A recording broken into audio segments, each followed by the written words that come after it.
দেশপ্রিয় পার্কে আমি বললাম যে আমাকে বলুক সরকার, আমি যাকে আমি নেতাজি বলে জানি তাকে আমি গড়ের মাঠে উপস্থিত করার ব্যবস্থা করছি। যদি তার বিরুদ্ধে কোনো অভিযোগ না থাকে এর আগে কথা বলুক। আমি সরকারকে জানিয়েছি, আমি সবাইকে জানিয়েছি, কিন্তু কোনো ফল হয় নাই, কিচ্ছু হয় নাই। আমি চুপ করেছিলাম, কারণ আমার ধারণার কথা আমি বলেছি, পাত্তা দেয় নাই। কিন্তু খোসলা কমিটি থেকে আমাকে সাক্ষী মেনেছে, আমি সাক্ষীতে বলেছি একটা সাক্ষী আমি দেবো, যদি তোমরা আমার কথা শুনো, আমাকে যদি সেইভাবে সিকিউরিটি দাও তবে আমি রাজি আছি। আমি আর সাক্ষী বাকি দিই নাই।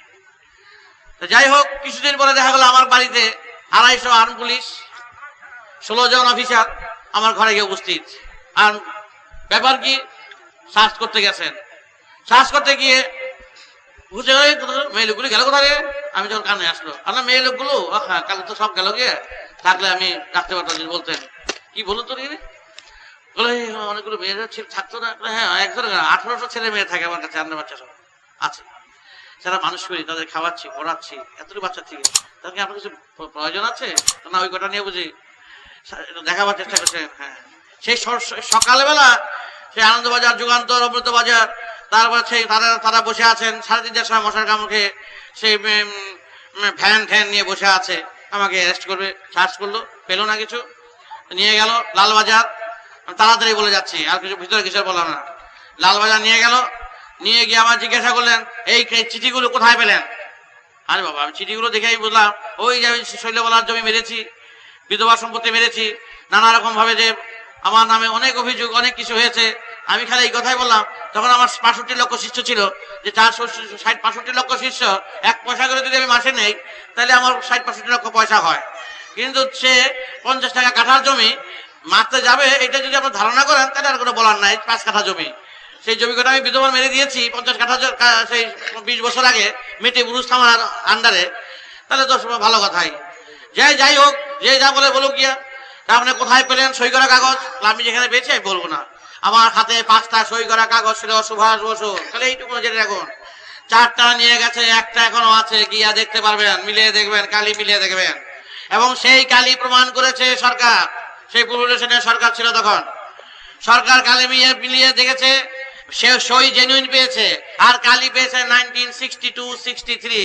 তাই মশা মারতে এত কামান দাগিয়েছে 250 আর্ম পুলিশ যায় একটা ছোট্ট বাড়িতে দখল করতে। সাধারণ কথা, আপনি চিন্তা করে দেখুন। আর 16 জন অফিসার রিভলভার নিয়ে ঢুকছে গিয়ে। আর বলার কিছু নাই, কারোর বিরুদ্ধে আমার কিছু বলার নাই। আমি নির্যাতিত, তাই সম্পর্কে আমি বললাম যে কত অপমানিত, লাঞ্ছিত হয়েছে। সেখানে গিয়ে দেখলাম এসি ডিসি মিশি মাসি পিসি এখানে ভর্তি, আর বাবু এখানে সাংঘাতিক অবস্থা। তাদের দেখে মনে হলো না তারা দেশি লোক।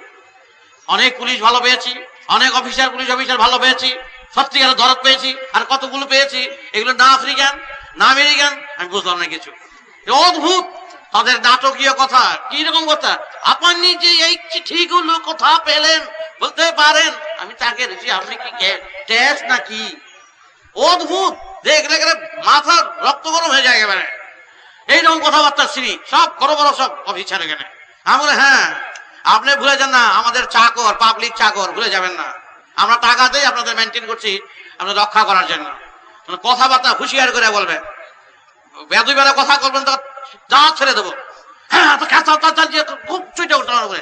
আমি জানেন আপনাকে আরেস্ট করতে পারি, আপনি আমাকে অ্যারেস্ট করবেন, আপনি আমাকে নিয়ে যাবেন। আমার তো হনুমান বাহিনী আছে কিছু, যদি আমি সেগুলো আপনার মতন অপব্যবহার করি তাহলে আপনারও তো অস্তিত্ব থাকবে না। আপনার একটা গোষ্ঠী শুদ্ধ মেন হয়ে ফেলে দেবো, জানেন, যদি এই সমস্ত কথা বলেন।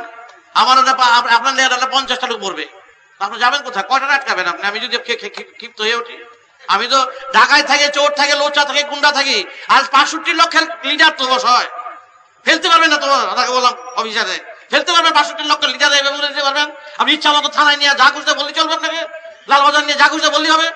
আমি যদি ক্ষিপ্ত হয়ে যাবো, আমার 5,000 লোক রক্ত দিবে, এই কথা যদি আপনাকে একটা করে যদি খতম করি, আপনি কিছু করতে পারবেন না? আমি ঘৃণা করি এরকম, তারপরে প্রতিহিংসা নেওয়া আমি ঘৃণা বোধ করি। কিন্তু আপনারা তাই করেন না, আপনারা তার প্রমোশন, বাহাদুরি এবং প্রফুল্ল সেন কালকে পরশু পর্যন্ত আমি তার 50-60 হাজার টাকা দিয়ে এসছি।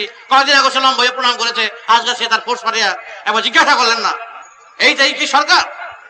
আমি এই কথা বললাম তো, আমি নির্যাতিত। আমি সরকারের বিরুদ্ধে বলার আমার ইচ্ছা নাই, কোনো কারোর বিরুদ্ধে আমি বলি না।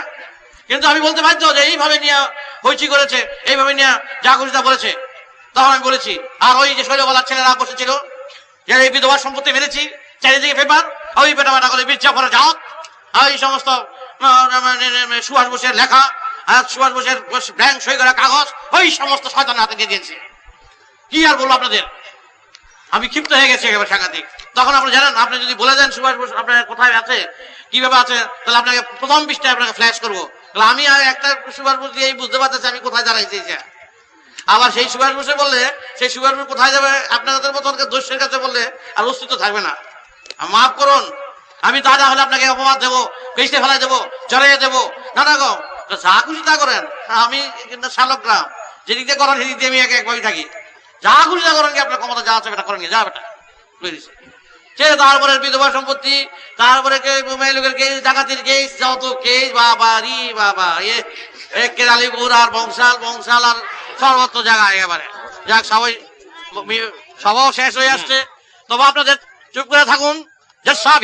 ব্রহ্মা জমারা ভীতি তমারম যক্ষু ভীতি তমার ব্রহ্মা জমার ভীতি সমম বিধা ব্রহ্মা জমারা ভী।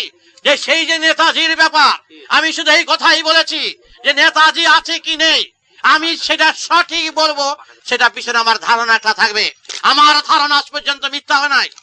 আমার এই ৬৫ লক্ষ শিষ্য এই চুরির কেস, ডাকাতির কেস, বদমাশির কেস, মেয়ে লোকের কেস, সব কেসে ফেলে দিয়ে থানার মধ্যে, জেলের মধ্যে দীক্ষা নিয়েছে হাজার হাজার লোক। সুতরাং ওই ভয়ে কম্পতে নয়। সুতরাং নেতাজি কোথায় আছেন, কিভাবে আছেন আমি জানি, আমার যতটা জানি সেই আমি বলবো আপনাদের কাছে।